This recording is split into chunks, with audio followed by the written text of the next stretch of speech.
I'm Avita Sharma, and I'm the coordinator for Seneca SSF at York. And I'm here with Orfte today, and we're discussing how can a person stand out in a competitive job market.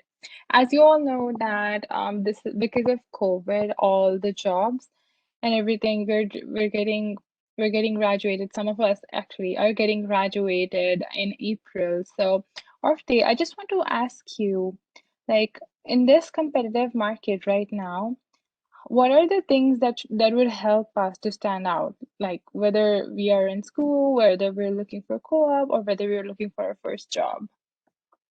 Thank you, Ipsa. That's a really great question. And I know, as you mentioned, it is top of mind for everyone. So regardless of what semester you're in, but particularly if you're in your final semester of your program. So I'm just going to go over some tips to help you in terms of being able to stand out. So whether you're maybe in the first semester, second semester, or in your final semester. One of the first things I would recommend is to network as much as possible. So you probably hear this all the time. Networking is really important to get yourself out there and to connect with people within and outside of your industry. So you can attend networking events and engage in others in conversation.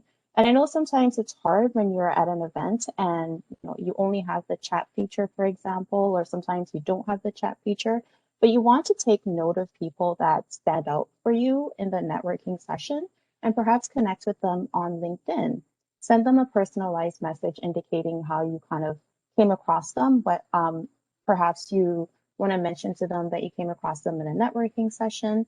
But there are a number of organizations that are currently offering virtual networking events. So I would encourage you to take advantage of these. And once you've made connections with people, once you've connected with them, it is important to stay in touch with them. So even if you're not looking for a job right now, so let's say, for example, you're in the first semester, so you're not necessarily thinking about a job right now, but it is important to stay connected with people that you network with. We do have LinkedIn and networking session workshops that are offered by the Career Development Office. So if you want some more tips in terms of networking, that's a really good resource to tap into, and I would encourage you to sign up for those workshops. The other thing that you can do is to join professional associations for your industry. And this is also another great way for you to network with people within your industry. So a professional association is essentially a regulatory body for your industry. So let's say, for example, you are in the human resources program. You can definitely consider joining the HRPAO, so the Human Resources Professional Association of Ontario. And by doing this, you get the opportunity to network with others in your industry by attending industry related events. And many professional organizations have professionals that are experts in their field as well, right? So this also helps you in terms of distinguishing yourself from others by enhancing your resume and demonstrating your commitment to the industry. So if you're not aware of a professional association for your industry, I would encourage you to start doing some research. And your program page is a really good starting point. They often have a couple of professional associations for your industry listed on there. So I would say take a look. The other thing that you may want to consider in terms of the professional associations is consider joining it while you're still a student.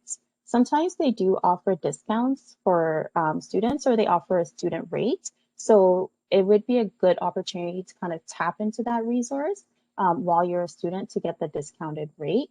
And oftentimes they also have their own job board as well. So it's a really good resource to tap into. The other thing that you really want to think about is really just thinking about how you can get relevant experience for your industry. So right now, it may seem that there aren't that many opportunities, but there are opportunities that may be offered remotely. So maybe taking a look at remote opportunities. So whether it's work or even consider co-op opportunities, some programs have field placements attached to it, or even volunteering is a really great way to get some relevant work experience. Even if it's not necessarily a job title that's directly tied into your industry, you want to think about those transferable skills that you're going to be gaining from doing those. Let's say, for example, if you volunteer, you're going to get a number of transferable skills that you can take with you in a job in the industry.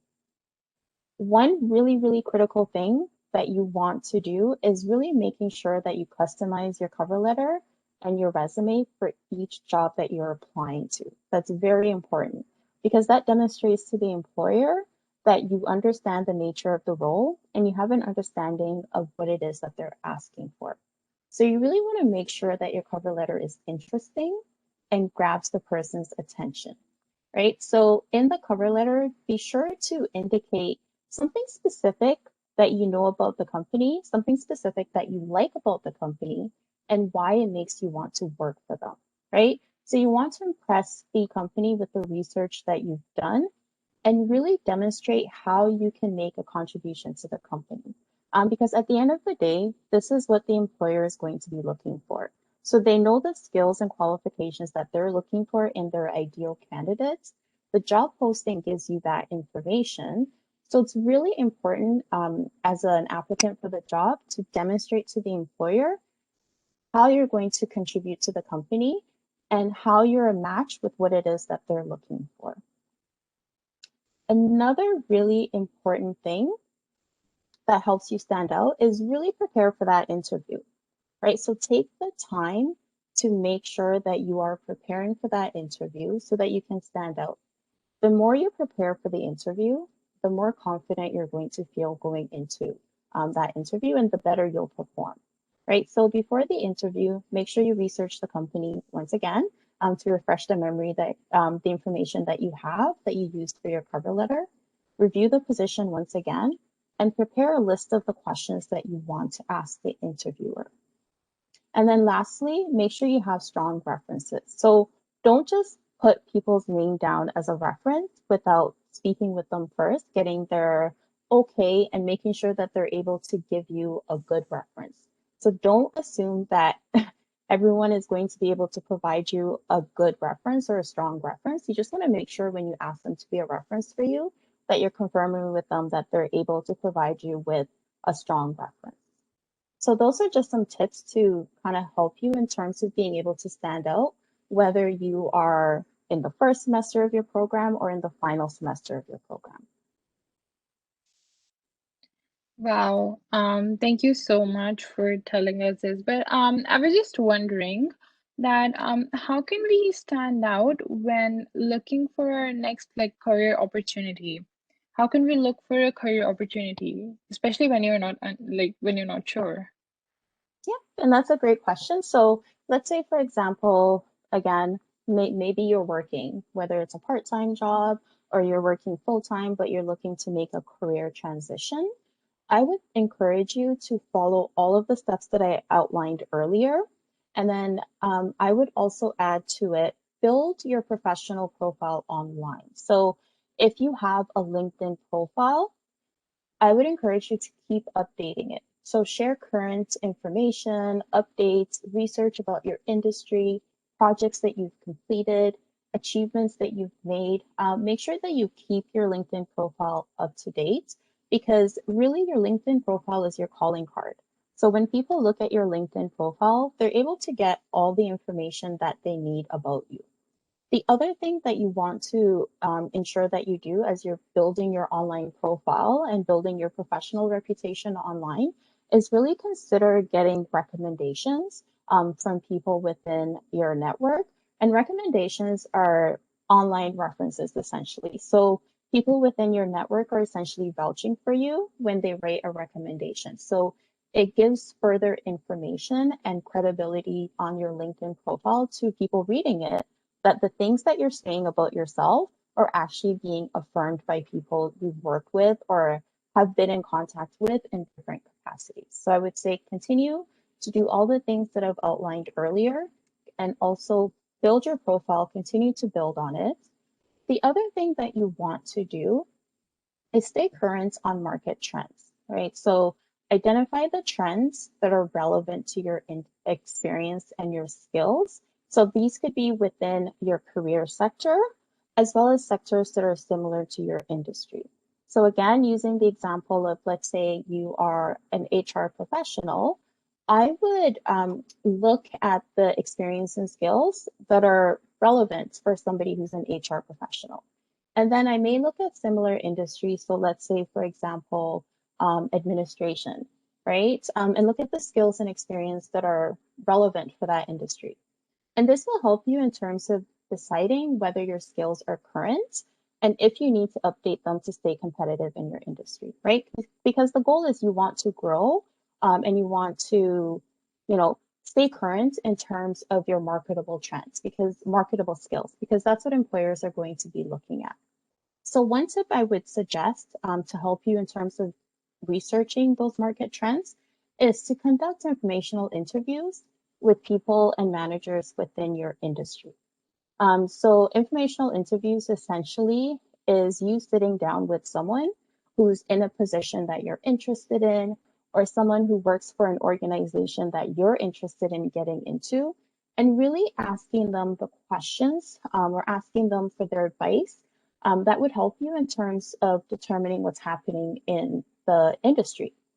So an example could be, what trends have you seen in this industry from when you started to where you are currently?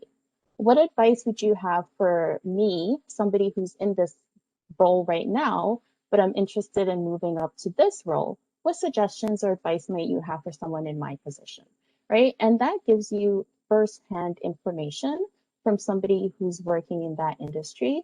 And it helps you in terms of being able to, again, identify those skills and experiences that you need to help you kind of stay current in your industry. And I would also encourage you to do labor market research as well. And there are some labor market resources available on the career development website that you can tap into. The other thing that you can do, so once you've kind of stayed current on the market trends, you can look at enhancing your education. So if based on your research, you found out that there may be additional education or skills or qualifications that are required for the role that you're interested in, you can kind of look into getting those things. So if you do require the additional training or education to stay current in the industry, you want to research and assess the different certifications or options that would help you in terms of enhancing your resume or qualify you for more advanced positions in your industry, right? So if you, as part of your career plan, there are certain things that you want to achieve, staying current on the trends will help you in terms of updating your career plan as needed. You can enhance your education. And then further to that, you can gain marketable skills. So if there are specific skills that you've identified from, staying current on what's happening in your industry, then you want to work on gaining those marketable skills that employers are going to be looking for in terms of your next career move or getting started in that career that you're interested in. Thank you so much for telling us all of this useful information. I have one more question for you, Orfte. I wanted to ask, like, what if there are limited options in my industries by the time I start the job? Like, because of COVID, so many people are being laid off. So what if my dream job doesn't, like, it's not there in the market? Mhm. Yes, that's a really great question, Itza, and I think you've hit the nail on the head, right? That is a real concern for a lot of people with everything that's happening right now. What I would recommend in that case is to consider alternative career paths, right? So trying an alternate career path does not mean you're abandoning your career plan or you're abandoning your career goals. It's just a way for you to gain additional skills or to enhance the skills that you have so that when opportunities do become available in your industry or when your industry rebounds, you've gained further skills to enhance your resume.